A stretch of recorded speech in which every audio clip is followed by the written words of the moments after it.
Morning, I'm Matty, and plenty to cover tonight. We'll be looking back, I'm sure, at the Scottish Cup exit on Saturday. Probably looking forward a bit to Falkirk this Saturday, and probably talking about signings or lack of signings, um, and potentially some exits as well. Lots to cover tonight. Jack, you were first to dial in tonight, so you get the honour of kicking us off. What do you want to start with, Saturday's game. and what about it? Uh, a bit disappointed how the game was.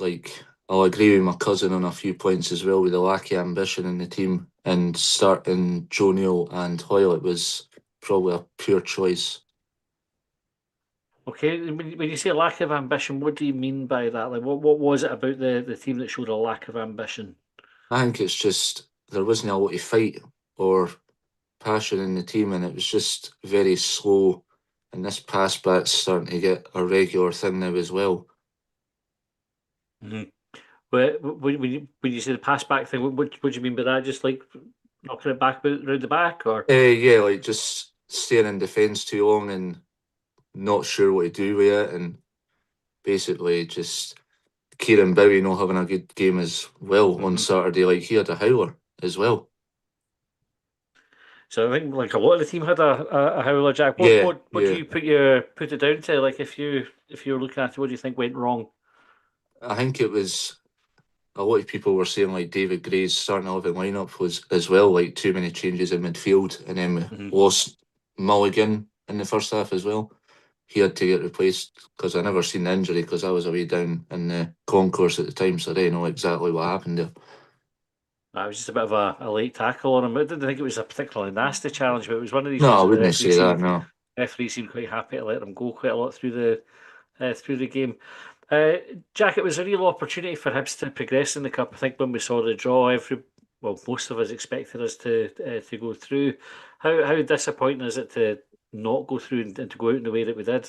I would say very disappointing to go out against a mid-table championship side. But Neil Lennon was prepared for the game. Fair play to him, because that's what Neil Lennon's like. You know him as a manager. He was good at Hibs as well.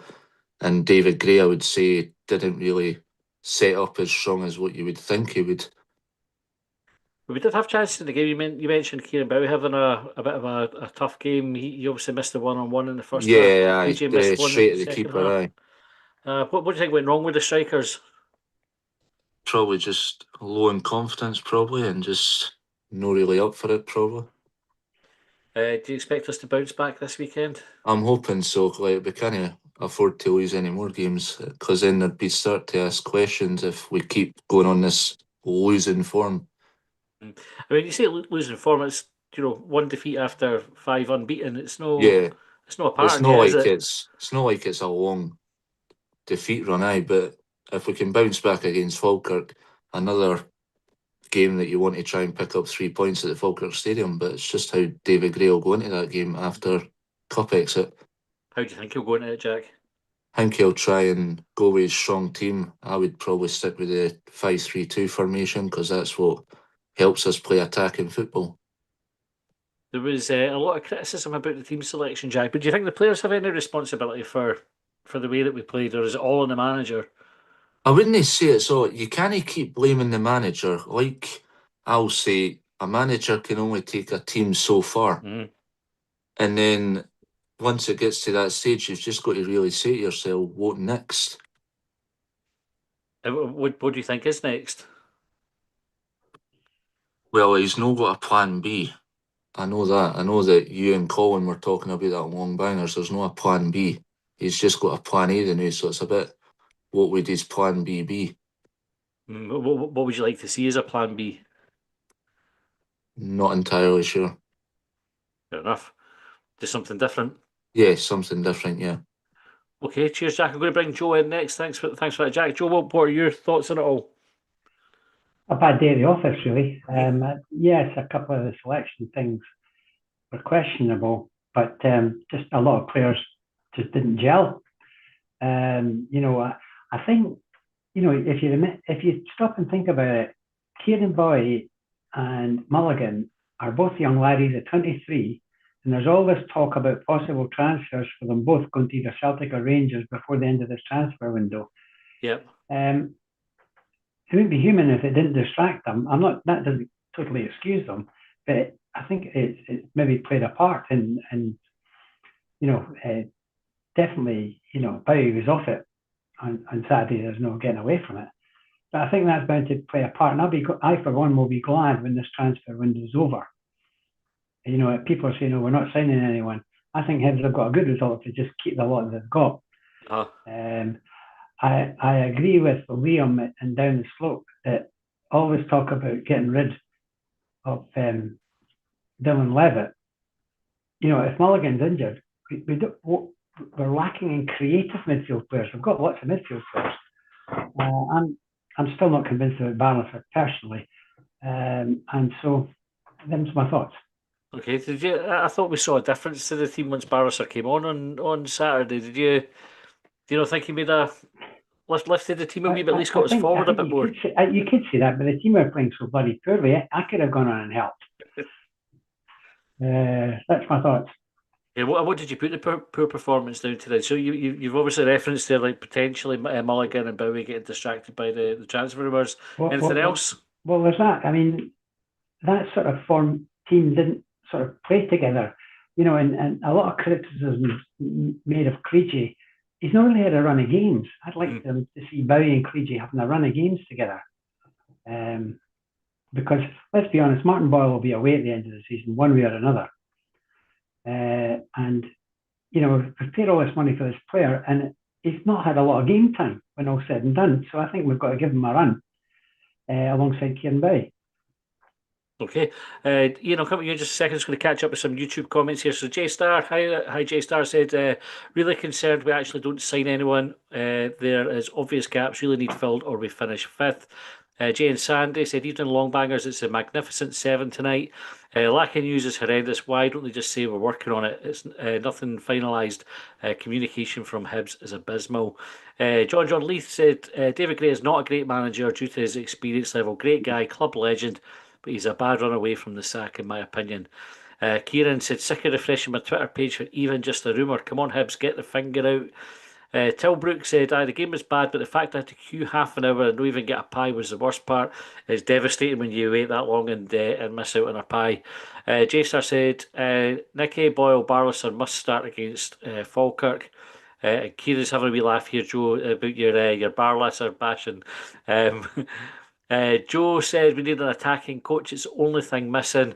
And our Colin from Longbanger says, Joe, don't come in here and start talking about down the slope. We're fine to talk about down the slope in here. They're good lads, and we listen as well. We tuned in on Mondays. We usually do to down the slope, and to find Longbangers in the chat. And folk thinking they were cheating on us. We're like, that's right. Plenty of room. They're for a nice both. bunch of guys. Aye, plenty of room for both. Ian, over to you. What were your thoughts on Saturday? I think it's completely irresponsible to turn up at the match and stand in a queue for a pie for that long. I mean, it's a pretty straightforward decision. I came in, I was starving because of the time of day it was, and it was a massive queue, so I just decided to be hungry. So, if we had suffered that sort of fluke own goal 4 days ago, and if we'd won the game instead, we'd be 6 games unbeaten. We'd be celebrating Hearts being out of the cup. We'd be looking forward to losing to Celtic Hearts in the next round, and nobody would be talking about David Gray being fired. It's actually quite interesting though that although when Block 7 started up the David Gray chant at nothing each, not many people joined in. When the first corner came, I turned to the person next to me and said, Ellie shouldn't be in the box. He should be on the halfway line. They're going to score here. And when they didn't score, the guy turned to me and said, "Oh, thank God you were wrong. That would have been embarrassing." I mean, I've got to disagree with Jack. The result is clearly the responsibility of the coaching team. They are not getting the best out of our best squad in years. So how is the decision made to play Jamie McGrath out of position, and play Junior Hoylett from the start, where his successes have been off the bench? And the only reason he started against Kelly was because Nicky Cadden was unavailable. So who's responsible for coaching finishing, as I keep on saying? How is it decided that Ellie could mark somebody in the box at corners instead of tying up two their players in the centre circle? But I think if Bowie had scored, I'm sure it would be going on to be, at that time of the game, it would have gone on to be 3 or 4-0, and Bowie would probably have netted another after that. But his confidence went completely after that, completely. And I wrote in the Banger, the article, I said to me the result really gives us a decision point for the club. So this is the time for us to reassess and plan, because with 4 months of the season to go, we've already missed all the season targets. And so the club, the team, and the supporters desperately need a kind of relaunch. We need new achievable targets and a reason to renew season tickets after this point in season, because there's going to be supporters questioning renewing their season tickets, and others will be questioning buying match tickets before the season end. Travelling to away games, we'll see that change in our bus as well. Basically, supporters making decisions on the club's revenue streams based on how we feel just now, and I think we'll actually get some players questioning the confidence they have in the coaching that they're receiving, and others will be actually reassessing why they're at Hibs, whether it's actually really advancing their careers in a club that's going to do nothing this season. So I think it's pretty serious, So well, European qualification's still on the table, Ian, isn't it? I mean, it's not, the season's not done yet. I mean, we're out the cup, so we're not going to have the highlight of the Hampden trips, etc. But we still can't qualify for Europe. Fourth place is still, I would say, well within reach. And my view was that really, if we are, in terms of new players that we need, if we're just trying to get fourth place, we don't need any new players, right? I agree with you. We can still make it, but it's funny that all of this stuff about all the players that were shite and whatever. But I mean, it's funny. I watched the whole game on Monday again on Hibs TV. I watched the whole game, and Joe Newell actually played well, and he made only one passing error in this whole time on the pitch, and that was the time that he tried a really good diagonal pass into the box from 30 yards away to Jamie McGrath, who acknowledged how good a pass it was. So Joe Newell didn't play badly, and Barlasser didn't have time to make any impact, but it really didn't change the game completely anyway. But to me, if you're going to play Rocky, right, then and I mentioned this at a time with the Hibs Buzz, when Rocky was asked, he said, the Hibs Buzz, he said, what players of the players you played with, who would you rely on most? And he said Jack Iredale right away. So if you're going to play Rocky, you're going to have to play Jack Iredale. And I think it was just a selection mistake and a coach's mistake. So I was really disappointed. I mean, again, I could come up with the statistics, but 60% of our shots were on target on Saturday. And the only other time that it was that high this season was against Killie, where Ellie scored, And all the other times where we've had that number of shots, 10 or more shots, where half of them have been on target, which is actually 7 times before Saturday, we scored 2, 3 or 4 goals. And that suggests that finishing was the problem on Saturday. So it definitely was. Our keeper only had to make 4 saves. I mean, the two trundlers that came through, and obviously Todd's long-range effort, and the one that was the second last corner where he tipped it over. So we just need to finish, It's really interesting that you pick out Joe Newell, because Newell came for a lot of criticism. There was somebody posted, and I forget who it was, and I always apologise for reference somebody when I can't remind who it was, but posted Hibs Net and said, I didn't think Newell had a bad game, and I didn't think Newell had a bad game either. I think no worse than anybody else is what would you think.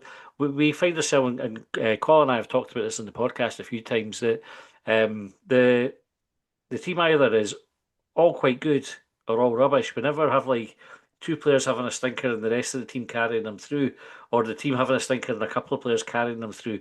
Saturday was just like a game where everything felt quite flat. Ian, would you agree with that? Well, I mean, as I said in the article in the Banger, I mean, Dunfermline, 24 fouls were given against Dunfermline, and that wasn't their only fouls. They fouled a lot more than that, but the referee just got pissed off about giving fouls all the time. But I mean, the only good players were the 2 Todds and Chilakoa Mullen. I mean, they were all really good players, 3 good players in the whole. I mean, they're not good players. Dunfermline are not good players. We just were playing players. If you play somebody out of position then this is what's going to happen. The thing's not going to, it's going to break down. But they went out to foul us. They hit every one of our players. We didn't change anything. So obviously Bowie was outplayed the whole game, and Neil Lennon credited their back three, and that was it. So they just came out to beat us up. I think the foul on Mulligan was deliberate, and I think it was. I think it was part of Neil Lennon's plan was to try and kick out good players. So, but I mean, it's at the end of October, I said there were 1,500 of us at Aberdeen, and we failed to progress in Europe. We're out of the League Cup, and we don't look capable of challenging the top of the league. And this time last season, we were actually improving, and the team spirit was becoming evident. Now it's actually the reverse. So, we're not in a good shape, and it really is time that the club and the coaching team need to come together and say, what are we trying to achieve? How can we be upbeat in the club? How can we retain our players? And how can we make sure we protect our revenue streams for next year? That's all about qualifying for Europe, isn't it? Interesting. You mentioned the fouling. We had a tweet in. Just I was trying to find it as you were speaking there, Ian. It was from DJSG on Twitter. He said, "No excuse, but interesting. This was worked out by my uncle. Dunfermline committed 24 fouls, which was one for every 2 minutes of Hibs possession. That's And right. we Yeah. also kicked Mulligan off the pitch. Not the sole reason we lost, but it certainly made it hard to build up rhythm. Do you look for Yeah. a strong referee in a game like that, Ian? And again, I would be loath to criticise, to blame the defeat on the referee, but it obviously has a factor, isn't it?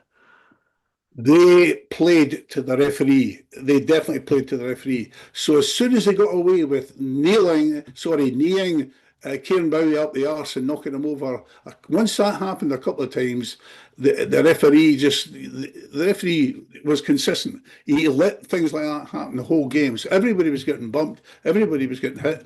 And not all of them can be fouls, because that's a brilliant statistic. Every 2 minutes for every Hibs possession. It's every 4 minutes in the whole game. Game, yeah. So every 4 minutes he'd given a foul, and there was a lot more fouls than that.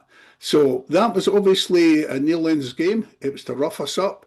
It was to delay play. If you notice, right from the start, every single goal kick that was taken, Dunfermline had the two defenders either side, right? And every single time the keeper went long, he'd never played out from the back. He always went, and he was just wasting time right from the start. So that was their whole effort was to foul us, to delay. But that's still no excuse. We should have finished. Kieran Bowie should have finished. Thibaut Clegy should have finished. We need to finish better. 100%. Tilbrook, who waited for the pie, said, "Listen, Ian, I was starving." Kieran said, "Matty, you made a post about Paslak. You said something without really saying anything. Tell us what you know." So on that one, Kieran, we had information. I obviously can't go into too much detail, but somebody connected with the club. The Felix Paslak deal is all but done and dusted. They're just waiting on I think their club to release him, but it's all like fairly imminent. We would expect him in a Hibs shirt anytime soon. Callum, I'll come at you next. Well, what did you make of all on Saturday? It's just kind of really frustrating. And I was thinking back to last season, we played Ayr. They were a better championship side this time last season. And we played the game well. And just to touch on what Ian was saying, we knew before the game there's no VAR. Neil Lennon would have known that. He knew his players would get away with a lot more than normal. The wee nudges on Bowie and the kind of the tackles and stuff. So he was outmanaged, outthought, and I think that's why we got beat. Aside for kind of missing the chances, and I can see where the kind of all the comments come from, the kind of no plan B, because we really don't. And even I think back to last season, I think the first game of the run was Ross County at home. We were awful that day, but the kind of individual quality of some players kind of got us through, and then we built that momentum. Whereas this season, we've done no bad, but there has been a lot of these games that are kind of a lot more flat. When we try and change things, it doesn't really happen with the subs. A lot of criticism going towards Newell and Hoylett, but we played a mid-table Dunfermline. It shouldn't have made a difference. It shouldn't make a difference that McGrath's on the left wing, because he done fine there against Hearts, he done fine there against Aberdeen. So all of a sudden he can't play against Dunfermline. It's a lot of shite. We just should have been better. We knew what we were up against. I remember the post-match interviews for the Ayr game last season. Both, I think it was maybe Nicky Cadden and David Gray were interviewed after the game, and they both mentioned that were here the night, and they knew. But it was like on Saturday that was almost forgotten about, and it just wasn't like us. But but I do I do get the kind of frustration and the concerns, but we really don't have a plan B. We're just putting on players in the same position. When we're not boiling that on a Saturday, we don't change anything. We don't try and use his pace. We just keep playing the same way, and Mhm. it just doesn't make sense to me. Do you think that's because we talked about this on, I think it was extra time. I'm sure we covered it in extra time, and maybe a wee bit on Sunday as well. But we generally get quite good results with that system, though. And it's no often that we find ourselves like behind. And so, is it maybe like understandable why when it's not quite working, but they change the players and just see if we could get that individual, bit of talent to unlock the defence or whatever it is.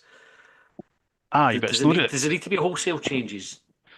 No, it doesn't need to be wholesale changes, but it's no working this season the way it did last season. I appreciate we're on a decent run at the moment, kind of minus Saturday, but we, we talk a lot about the amount of midfielders we have, the fact that Levitt's not getting a look in, Manny's been fit for weeks, Newell's been fit for a long time, but we're still talking about him not being up to speed and all the rest of it. So there's just something that isn't quite right. We're seeing games where Bowie's out on his arse, sorry, out on his feet after kind of 65, 70 minutes, and he's having to play the full 90 because of injuries or whatever. So um, there's just something that isn't quite working this season, and I think last season as well. One of the big differences in our midfield is we played with Chantis and Levitt as kind of sitting sixes, whereas this season we play with these kind of two eights, and normally it's like this kind of McGrath and the 10. I'm going to totally contradict myself, but we've got better players this season. Mm-hmm. That I do believe that, but for whatever reason, it's just kind of not working as well as it did last season. What would you put that down to? If you were pressed, Callum, what would you put down the success of last season versus what's no working this season? Well, teams are going to know how to play against us. I'm sure I'm going back a bit now, but it was the last away game against Falkirk. There was some stat came up. I think somebody maybe put it in one of the chats. It was like we had 100 crosses for the left hand side in the previous three games and like 18 for the right. Teams are going to pick that up. Like stats are available to everybody. Like there's Ian Ryman offloads of stats there now, so everybody's got access to these kind of things. So teams know how we play. They'll know Bowie's kind of strengths and weaknesses. Like we try and play to him a lot. But then there was like Saturday there, and I would say even the Motherwell game when he was up front with you, and the two of them never looked like they played together. They weren't within maybe 20, 30 yards each other at any point. And when you're playing two up front, they've got to be closer at times. You want. I know we don't tend to use Bowie to flick on headers and that, but maybe try that rather than try to bring it into feet all the time when you've got nobody anywhere near him. So I just think that it's more the fact that teams know exactly how we're going to play, but we are still relying on having the better players and expecting them to perform to the best of their ability every single week, which it just isn't going to happen. Mm-hmm. Players are going to have dips. You're going to have like we lost McGrath early in the Motherwell game. We lost Mulligan early on Saturday, and that's had a massive impact on the results.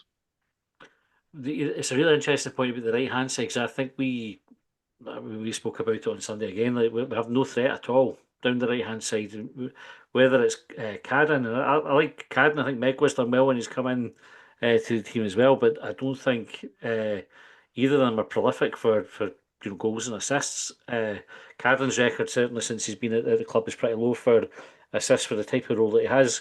When you compare it with the left hand side, like where we are quite prolific with that side of things. Hibs obviously look like we're targeting a right hand side defender to improve that. Callum, do you think that'll make a big difference? Or I will would it be like to more think of the same? I'd like to think so, given the guy's experience and stuff. But I actually feel for Megwa because he's probably got PTSD. Because if you remember that the whole shambles around him being loaned out, Cadden was injured, Miller went away on some international duty, so Whittaker came in, then Megwa came back, got flung in against Rangers, and it was like he was thrown to the wolves. He didn't have the best of games. I think we lost maybe three or four, and then he got packed back out on loan again. He's came in, he's been fairly solid, but I wouldn't be expecting him to fly down the right hand side and fling cross into the box because he's just building himself into the first team. Mm-hmm. He's not played at this level. Do you know what I mean? In like consecutive games up until recently. So I'm not going to criticise him, but it definitely is a big problem, and we're not playing. We're expecting McGrath and Mulligan to beat three or four players for anything to actually happen, and then we're flinging balls into a box where Bowie's either not there because he's out grafting in the touchline to actually win the ball, and then you've got like say Yuan and Boyle who know the ones that you expect to be winning headers. Mm. should have seen that reference as well. That we rely on crosses into the box, but didn't really have forwards who are great at getting on the end of crosses into the box, which in itself is a problem. But I don't know if Callum, if things get exaggerated when we have the defeat, because we are scoring lots of goals this season. You know, the stat gets trotted out a lot that we're one of, I think, only 2 or 3 teams that are outperforming the XG. We are, I think, the second or third top scorers in the league. So it's obviously working to an extent, but then when you have a game where it doesn't work, it looks really bad, doesn't it? Like I don't know how to reconcile those two things. Aye, I get exactly what you're saying, and I think even back again, I mentioned it before the Falkirk game. Like Boyle and Bibby missed sitters in that game, and they'll end up drawing 2-2. We do up until recently we were the second top goal scorer in the league until kind of Rangers Celtic started getting their act together. But there just seems to be a fragility, and that's what somebody, I think it was Jack, mentioned that after Bowie missed that chance, it was like his confidence visibly just dropped. I know there's been talk of transfers and stuff like that, but I would like to think if the likes of Mulligan and that had any common sense, and I appreciate they'll have agents in their ears and whatever, but the reason they've been linked with these teams is because they actually have a very good season. The two of them were brilliant in the European campaign. We've got a World Cup coming up, so if they had any common sense, just fucking stay where you are and just focus on your football, and then you can deal with that after a wee trip to America in the summer. Good shout. Right, I'm going to come to Jeff in just a second. I'm just going to catch up on the comments. So Joe said Saturday lesson not learned from the Celtic game. Bill Foley's words didn't sink in. Gareth says, don't think we have the money for signings, has had massive losses in the last 2 years.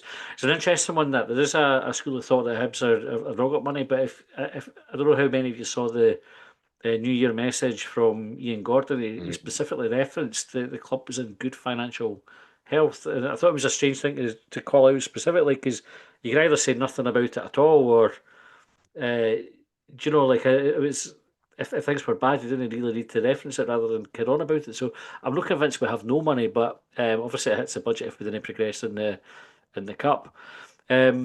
Jay starts saying, maybe if we sell Yuan, Newell, Levitt, and Chris Cara and Manny, we will have funds.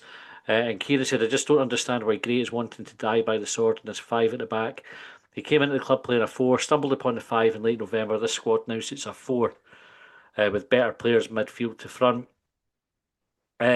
Jeff, do you watch the game on Saturday? What did you think about it? I'm disappointed when I saw the starting lineup.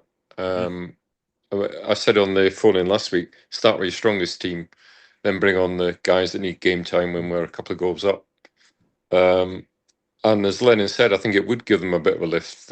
He would G up their players, saying, look, they're playing their, not exactly a second string, but players who need a bit of game, and trying to shoehorn players into positions where they can adequately cover. McGrath can play left wing back, but you don't get the best out of him like Mulligan at right wing back. So it just we still should have won it. It wasn't like Dunfermline battered us and beat us 1-0 going on 3 or 4-0. But disappointed when I saw the lineup, and it just set the tone for the day. To me, the whole game was flat. Might have changed if Bowie had scored, but then my granddad boy should be my granddad. Yeah, disappointed. It's the cup. It's the one trophy we have a chance of still winning this year, or had a chance of still winning. Don't take any chances. Would he start that team against Falkirk on Saturday? No way. That's my viewpoint. So that's on. Yeah, the players have got to take responsibility because they should be good enough to beat Dunfermline. Yeah. But when you're playing with players you're not accustomed to, or players in positions you're not accustomed to, there is that bit of hesitation. And yeah, Bowie missed a chance, but they got no service up front, apart from the cross that Clegy should have scored from the header. Can you remember any other chances that were made for them? I'm struggling No to come any from clear, the midfield. no any clear chances. So I'm always going to stick up for the strikers. So they both should have scored, but the service they got, apart from those two, and I say that certainly Cleegy's chance was good service. Bowie's one was okay. It just didn't work, and it's too late to bring on your first choice team. By that time, Dunfermline got their teeth into the game, and they've got something to defend. Is it a question for you, Jeffrey? Neil Lennon spoke after the game that he had a wee smile when he saw the Hibs lineup. Yeah. His team definitely got a lift from it. Would the Hibs players have, like, does that lineup send out a message to the Hibs players as well? when they see it? Yes and no. You would know that you're only probably getting a game because it's Dunfermline. If you're Joe Newell, if you're maybe who else came in? Rocky came in. Rocky. Cleege came in. Rocky and Hanley. I think Rocky needed game time because I've no problem with that change at all. And yeah, he might have done better with the header that went out for the corner, but overall, it wasn't down to him that we lost the game. So yeah, if you're putting players in, they know that they're probably getting a chance because it's Dunfermline. Maybe try too hard, or it's a difficult one. It shouldn't affect them that much. They're professionals getting paid a good wage, and they play with each other in training. They know what the strengths are, but it's that day-to-day, match-to-match battle hardness playing together. Like Rocky's saying, he's used to having Ardale beside him. That could have been a game for Ardale and sticking a beater at left wing back. I know it's hindsight. That would have made much more sense than wasting McGrath out there. On a game like that, where him and Hoylett, that we got nothing from the left-hand side at all, which is unusual. Yeah, it was a really disjointed performance. What about the reaction to it, Jeff? I mean, obviously there's immediate reaction where everybody's raging, right? And you have that sort of heat of the moment, everybody vents. And then it still kind of has rumbled on for a few days. There's still a lot of noise about David Gray's. And where do you stand on it? Should Gray be under pressure at the moment? Is the noise justified? I think some of the noise is justified, but he's not under pressure at the moment, as far as I'm concerned. He's had a year and a half in the job. We finished third. We had an unlucky European run where we probably could have faced, and we would have. You look at some of the other draws that clubs got. He was so unlucky. League-wise, some of the performances have been underwhelming, and that's we had underwhelming performances last season, but we got away with it. We scraped, a functional 1-0 against Kilmarnock, which was acceptable. Some other games I can't remember because I'm old. My memory's crap. So yeah, I think that some of the noise is justified. But I knew as soon as we lost that game and the way we lost it and the team we picked, that the usual suspects would be out saying, "Yeah, Gray's out of his depth. He was outmanaged by Lenny. All the usual shit that comes from it." Now, take a deep breath. Let's just settle down, take the Falkirk game, the Rangers game, and the Hearts game, and see what happens then. And if he's outmanaged by those numpties, then yeah, maybe have a wee chat about him. But at the moment, no.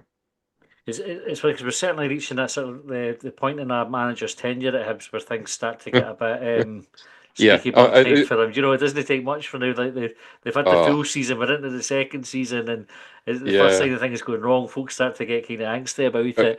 I would really like to see my own opinions. I'd love to see the noise calm down about Gray. I think he's noise calm down, and it's like the disappointing second album. After it's like the first few tracks of that second album, you're thinking, fantastic, that's Europe. And then it's like, oh, this is all a bit monotonous. Oh, there's another good album. That's The Win Against Hearts, which is about the only other proper highlight we've had at home. And it's just like, not as good as last season. Yeah. But we're still fifth in the table. Do apologise. Good chance of getting fourth, potentially third. You never know. It's just everything's exacerbated by a certain bunch across the town being top of the league at the moment. Now, if they progressed on Saturday, I think the noise might have been even worse, personally speaking. So I was like everybody. I was raging at the team selection. Oh, not raging, but disappointed. But thinking, we still got enough to get through against Dunfermline.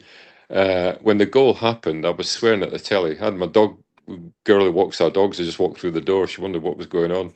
It was a bit embarrassing when I was shouting and swearing. And anyway, so Gray's he's under no more pressure than he normally is, I would say. He seems to have a good working relationship with Malky and the Gordons. Give him time. Just somebody mentioned about is all the speculation about the transfers affecting Bowie and Mulligan, or even just trying to get a Scotland spot. That could be affecting them, and it does. I mean, I'm not sure at their level. So I'm very quick going to talk about Monk. So I was playing for a team, and I knew there's somebody from Everton watching me that day, and it was on my mind the whole game.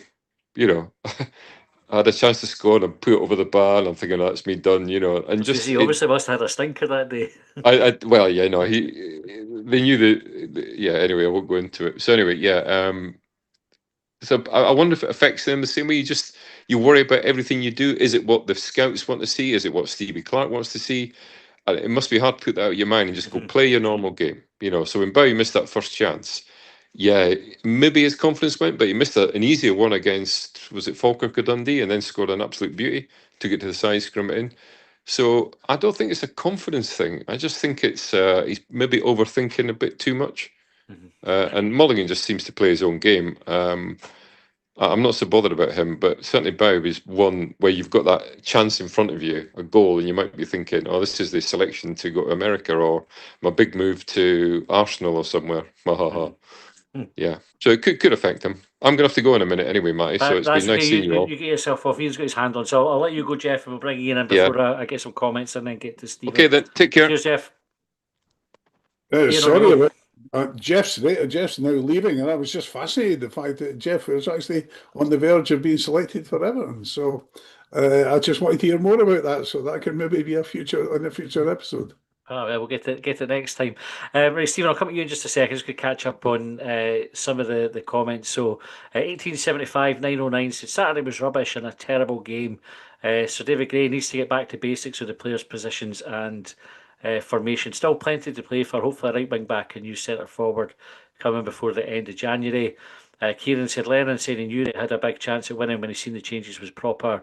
Wee man in Gray. Gray must have been a wee bit embarrassed when that was put to him. Sly Things said Gray is a hit and hope manager. I see no tactics. And Jane Sandy said, I'll be talking about Gray sacked this. He's not got the experience. I recall a guy called Alex Ferguson getting similar comments. You get experiences by learning from mistakes. He can, and loyalty required, in my opinion. And 1875-99 says, by the way, McLean the ref on Saturday, he gives and continues to give Hibs nothing since the 2016 final after the Rangers fans hunted him down after that match. He has been shocking for us after that final. It's like, totally agree with that. Danny said, Megwa shouldn't be in the team if we're going to play 3-5-2. There's no threat. Dan HFC said, copy Michael Carrick, get the rondo drill and training and train with intensity. Mind you, we didn't have Bruno Fernandes, Casemiro, Mbuemo or Menu. And John said, Gray didn't play the strongest team and lost. That's the core of the criticism. Chaiwa, Barlaser and Hanley starting sends a message to us in Dunfermline that we mean business. Dan said, agree, John. Madness in the Cup, which is arguably our most important competition for Europe and a trophy. I'll catch up on some more of them in a bit. Stephen, what are your thoughts on all?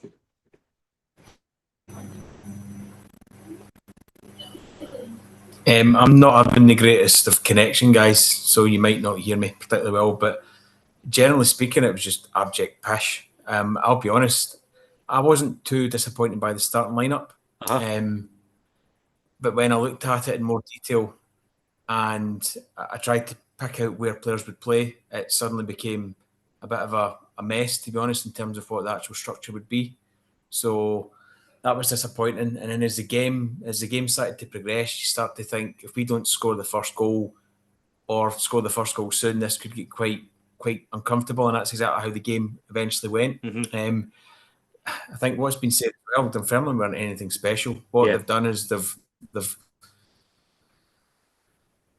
employed some pretty rudimentary, basic lower league tactics that sadly has come up to trip us up, and it's absolutely spot on what Ian was saying. It's worked an absolute treat for them. They've done nothing special. Neil Lennon is just would expect a relatively, and he's probably managed David Gray. He's probably caught him out. But to beat a mid. So anytime we go out the cup in any season, it's always a low point of the season. But I think with everything that's going on just now, it feels like a real low point this season. It really does.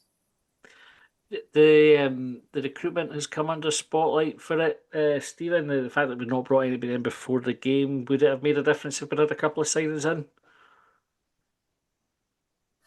in? Difficult to say in terms of on the day, but I've long been a long campaigner for, if you've got competition for places, it drives the best out of the players. And I think, again, we've probably seen on Saturday this lack of competition for places up front where you'll get a start because somebody else is injured, or you won't get a start because the two that are favoured start every single week. I think Joe's spot on.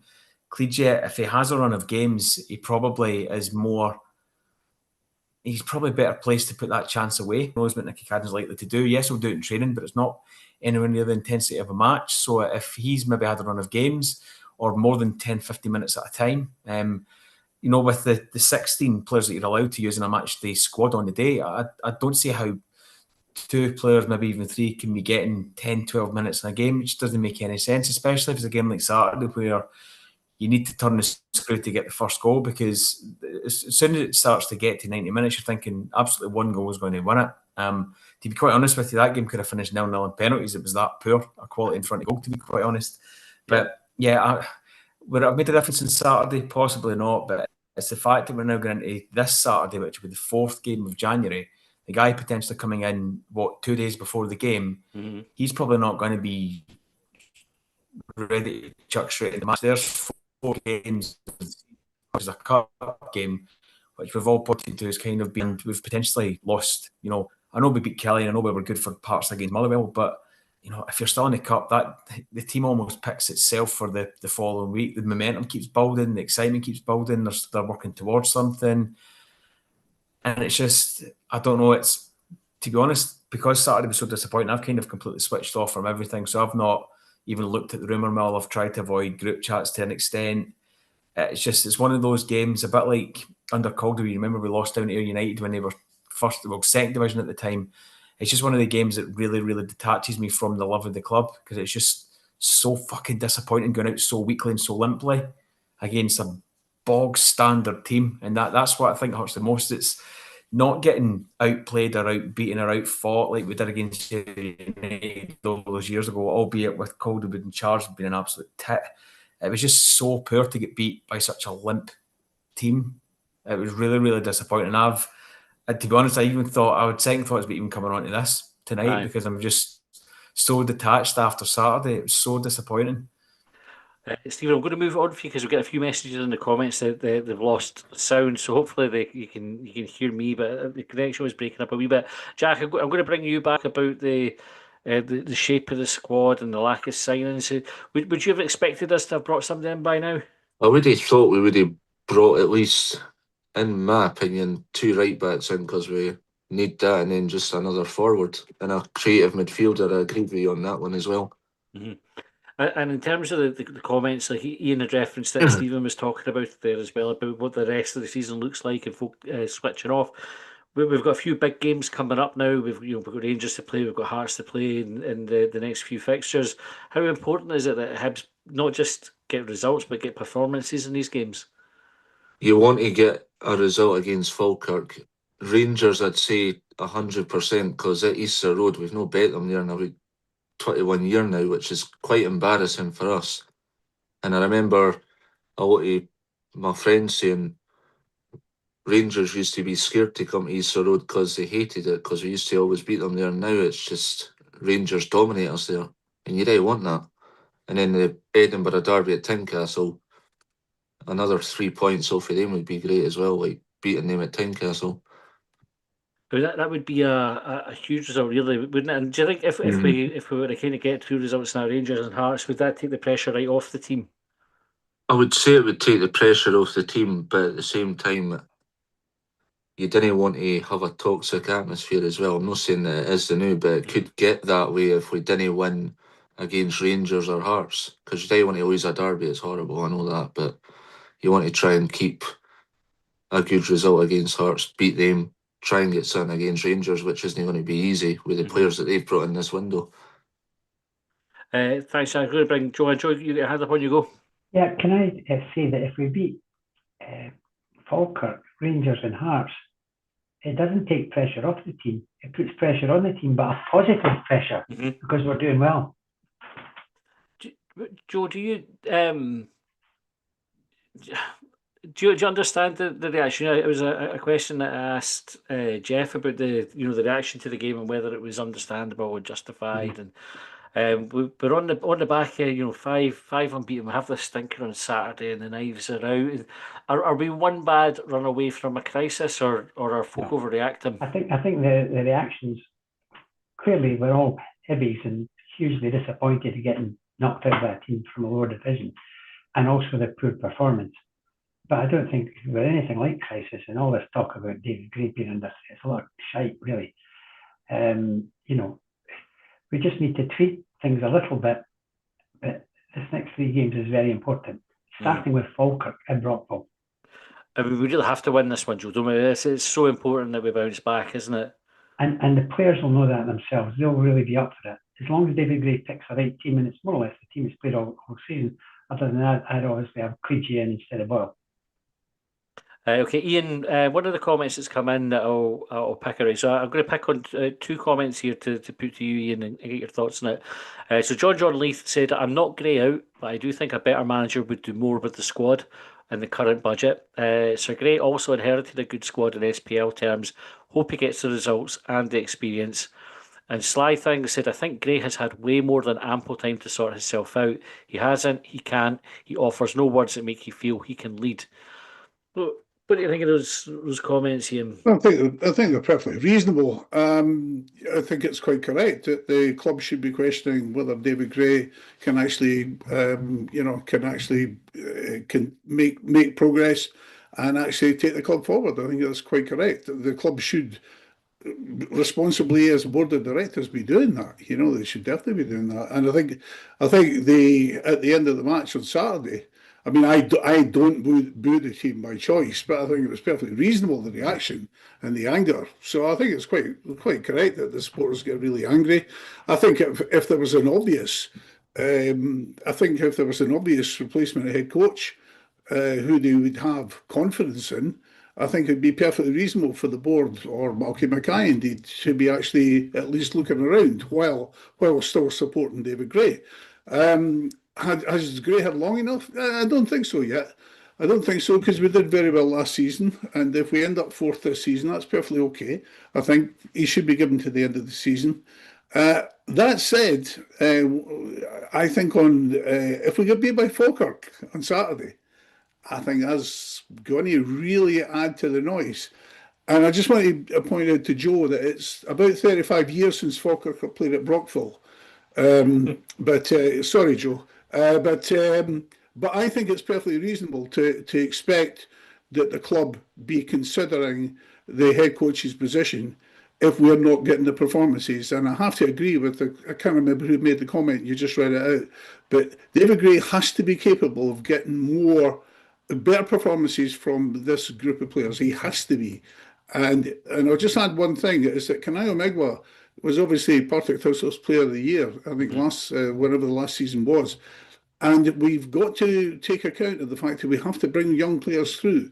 And I think what we've seen in the past 2 games is we've seen Megwa beginning to come forward and beginning to have shots at goal. So I don't think we should rule Megwa out. And it would be a real kick in the teeth to a lot of young players. And because he was someone who came through the Hibs youth team, it'd be a real kick in the teeth if he didn't get the chance. So we shouldn't rule it out. This is definitely a conundrum for the Hibs manager, though, isn't it? When you have this, it's very rare that a young player comes into the team and hits the ground running. I mean, it's not unheard of, but more often than not, it takes them a bit of time to find their feet at the level. But David Gray doesn't really have that time at the moment, does he?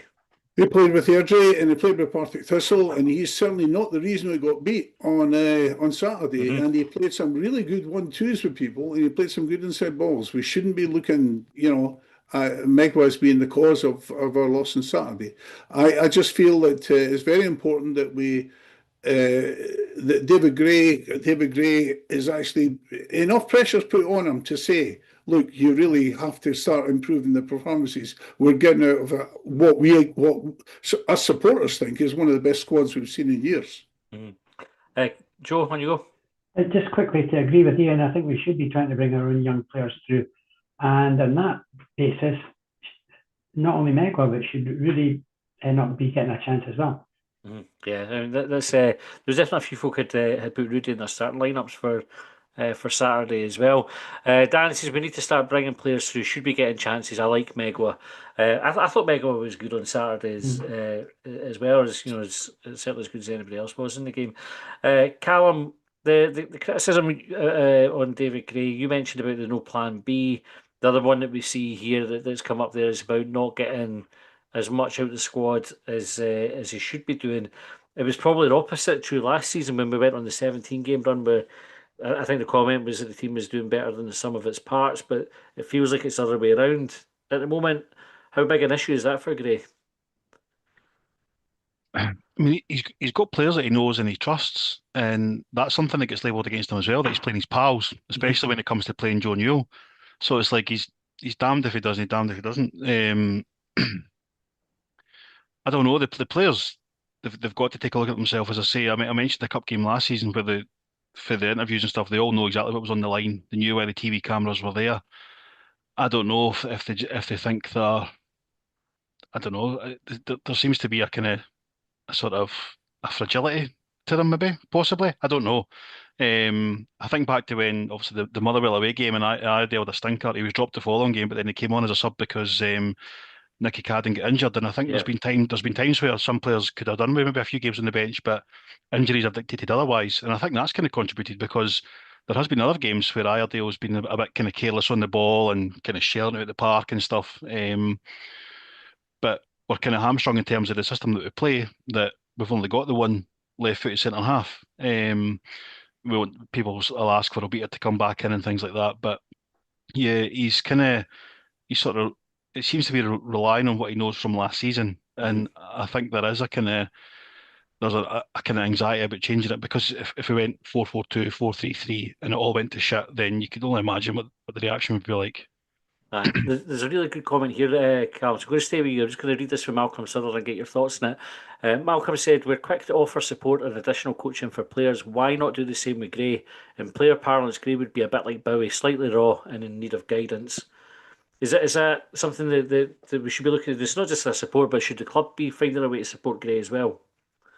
Aye, 100%. But then I think that was the reason that sort of when Malcolm Mackay came in as the director of football, he does have obviously assistant manager who's got kind of just about the same experience as him, and then we've got Craig Sampson who seems to do the most kind of sort of verbal coaching for the sidelines, which comes in for a lot of criticism as well. But I've always had it in my mind that Eddie May's that man.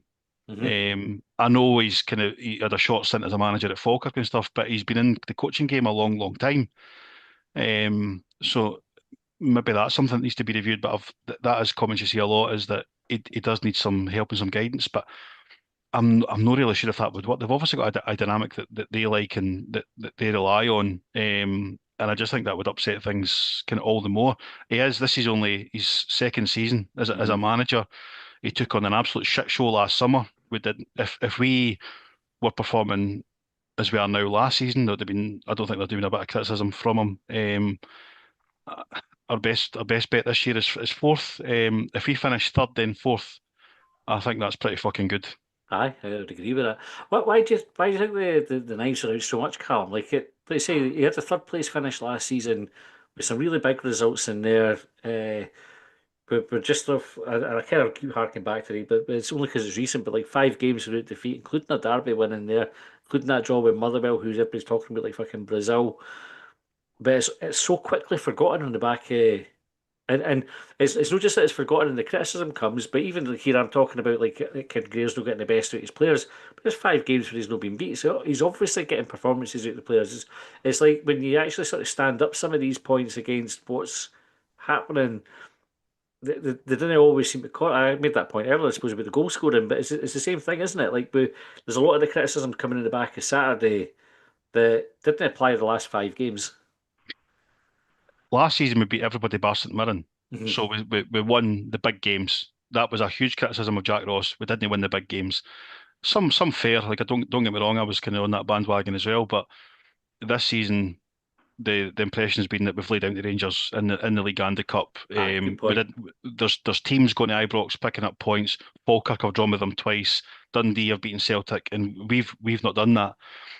And it doesn't help, and I hate fucking saying it, but them across the road, they're fucking top of the league, and that just makes things. It just puts the magnifying glass on. I'm guilty of it myself. I came at the Motherwell game, and I got in the supporters bus, and I'm like, that's fucking shite, fucking rotten.